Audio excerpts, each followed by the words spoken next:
better way to introduce our next guests, ladies and gentlemen. They are the champions, premiers and champions of the, Rugby Victoria competition this year in the championship competition. Congratulations to the Shepparton Rugby Union Club, the Shepparton Bulls. Good afternoon, gentlemen. Mark, assistant coach, how are we? Yeah, good, mate. Thank you. Doing well? Yeah.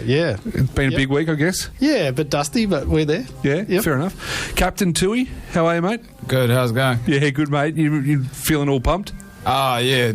Still stoked over the weekend, but yeah. 46-12 win over Monash Union last weekend. It must have been the best game you guys could have asked for. Oh, the win, winning by 1 point or 100 points, either way, it's a win. So we're all happy with the win. Tiwaka, yourself, you've been the leading try scorer all season. Were you able to get the job done for the team on the weekend and score a couple of tries? I actually didn't score a try. It was our captain and the rest of the players that scored. I didn't get the ball. You fellas, you must be pretty happy to be playing Monash rather than to be playing Bendigo. What do you think the scoreline might have been if you had been playing Bendigo rather than Monash? It would have been the same score. Yeah. Good answer. Fair enough. I mean, we were.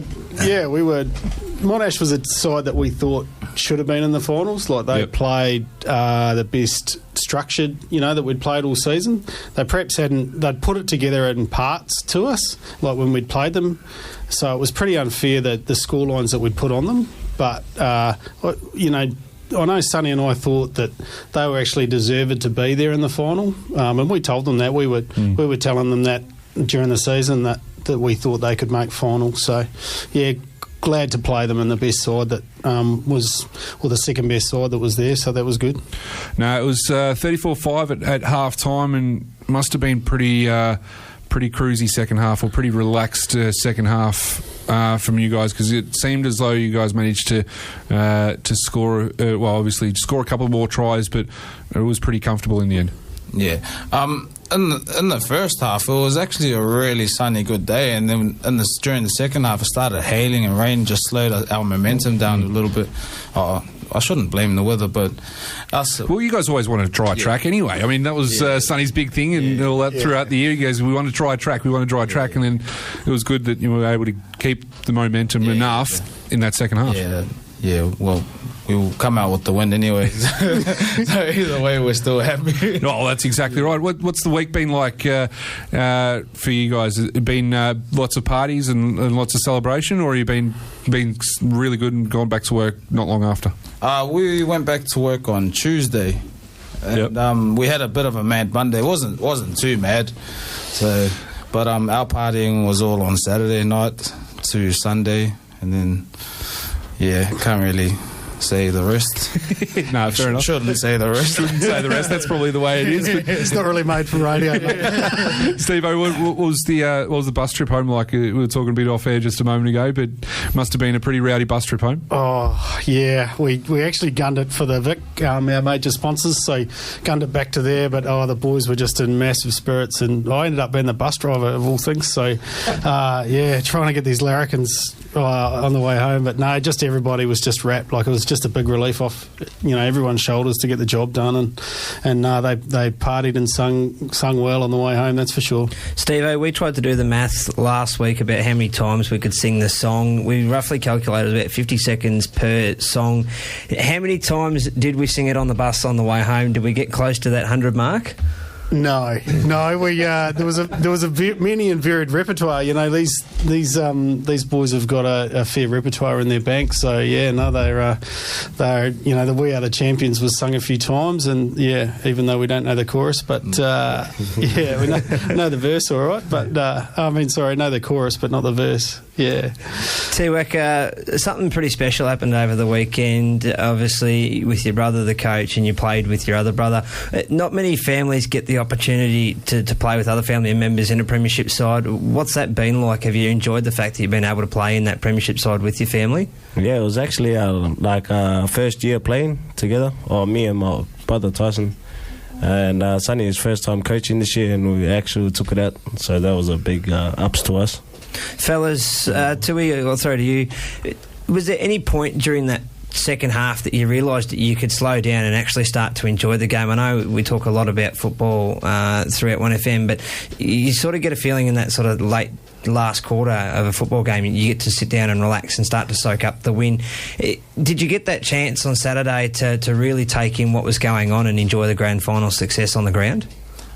I actually enjoy every game that I play. Like, there's not, like, you can't stress too much over a sport. If you're enjoying it, you seem to play better. Like, for me anyway, if I enjoy a sport, I'll just, muck around, have fun, but then, like, do my job, like, if you know what I mean. Like, it's hard to explain. Like, I just try to enjoy with the team. Like, when we're all enjoying each other's, what we're doing and on the field and stuff like that, then we seem to get the point scoring and all that kind of stuff. That all comes, know what I mean? Like, it's some of the reason that, like, they've gone undefeated all year. They play for each other, and they take pride in defending the score. Like, no matter if we're 100 points up, or we've been 100 points up in the season, and we've had the guys coming at our line trying to score, and these guys have locked them out. They've played for each other. I remember T was on the line, and he's they're getting guys run at them, and he goes, "We do this at practice every week." So I think it's something that's made this side really good, is they just love playing for each other in that confrontation, and so that's what they want to do and enjoy it. Scotty Udell got man of the match in the grand final. Obviously played a ripper game to get that award, but that's all good and well. But who was best on field, off field, if that makes sense, in the celebrations? Who was your best on? I'm guessing that's Tui by the sound of this. Very, very quiet, I think. I don't know. I think only videos can tell you the truth, but I don't have any videos, so fair enough. I don't know.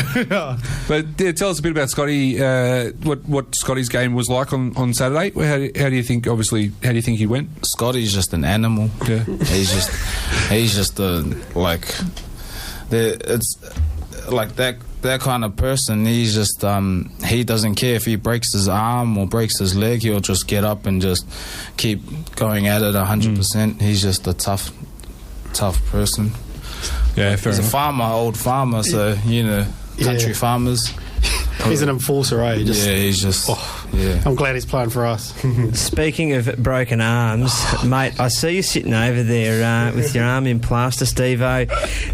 What happened to the other bloke? We'll start there. And Mad Monday looks like it claimed a victim. Yeah, it was early on Mad Monday, and I hadn't even started. So must have been a wee bit of hungover from the weekend. But I was back at work actually, and probably shouldn't have been. And I had a wee slip up on the farm. So I haven't reported it to WorkSafe yet. So hopefully they're not listening.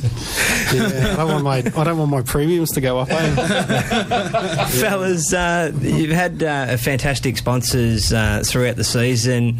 How did you go back there? I noticed you were going back there Saturday night. How well received was it back at the local establishment, the pub, fellas? To be honest, it was a big afternoon, eh? So By the time I got back there, there's not much memory, but it was awesome. They bring out foods for us. They could put us some beers on for us, and the memory just kept getting worse and worse from then on. Speaking of memory loss, the Bledisloe Cup was played Saturday night as well. I know a lot of you fellas would have been really happy when the Kiwis went around at pretty much wink odds and demolished us pretty comfortably. Did you get to watch much of the game, or was there too much else going on? I probably can't remember that too, to be honest. there was a game on. What? I kind of knew what was going to happen anyway. It happens all the time. Australian team talks it up, and it's then like Australian politics. Yeah, except they need to change that coach. Well, that's pretty good. You guys had, obviously, it's been a fantastic week and all that sort of thing. Fantastic season. What's the go now? We're in the championship division this year. Are we looking to take a step up, like promotion wise, or is there any chance that we could be playing a bit better competition next year? So we're going to wait and see? Yeah, it's just a wait and see at the moment. We're going to... there's the AGM this Saturday before presentations. Yep. It's really a question for the committee and stuff to do. There'll also be... look out, because there'll be advertisements and stuff. I know there's been other people that have trained with us. There's been other guys that are now interested. There are... there might be an opportunity...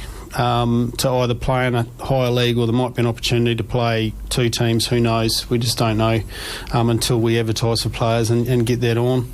It would be good to get up in that next grade. Given what these guys have achieved this year. Yeah. So, and there's some old rivalries in that next grade that have been there before that we'd like to reignite, I suppose. So, watch the space. I think what's good is this group wants to play. For each other again, if we can maintain a bulk of that group and then have some new players coming on, well, that'd be really good. Fantastic. And obviously you mentioned just a moment ago the presentation night tonight and the AGM happening before it, but obviously what are we looking forward to most out of the presentation night, besides drinking a few more beers? I see the boys again, eh? Hopefully getting an award. That would be nice. Tui, what award do you think you might be in line for? That way we can pre-stitch it up later on. Oh, probably best looking, but, I don't think they give them awards out. Nah, I don't think I'm up for an award. I'm just I'm more of a talking guy, talking on the field, not off the field. Fellas, predictions for the best and fairest tonight. Who do you think is going to take that out for the club? Scotty. I might go Jordan Crawford. So I would say it'd be between those two. Yeah. Fantastic. Well, boys, thank you very much for joining us. Congratulations again. It's been an absolute treat having you guys in here again today, and even last week having the boys in to have a bit of a chat. It's been fantastic. Thank you very much. And I do know that when we did come down, you guys looked after us really well, having a bit of a kick around and all that, just having a bit of fun. But thank you very much for the opportunity, and thanks for the opportunity to promote rugby union in Shepparton and get it out there to all the people that are tuned in. But I'm sure everybody's right behind you in what's been a fantastic season this year for you guys, and all the best for next year, and we'll try and keep a spot open for you to keep coming in and having a bit of a chat. Thank you. Thanks, guys. Thank you. Fellas, we were going to throw an idea that we were hoping to get you to sing the song, but you're lucky we've got one on file, so we might end it with that. Ladies and gentlemen, congratulations to the Shepparton Bulls Rugby Union Club on winning the Championship Division in the 2018 rugby season.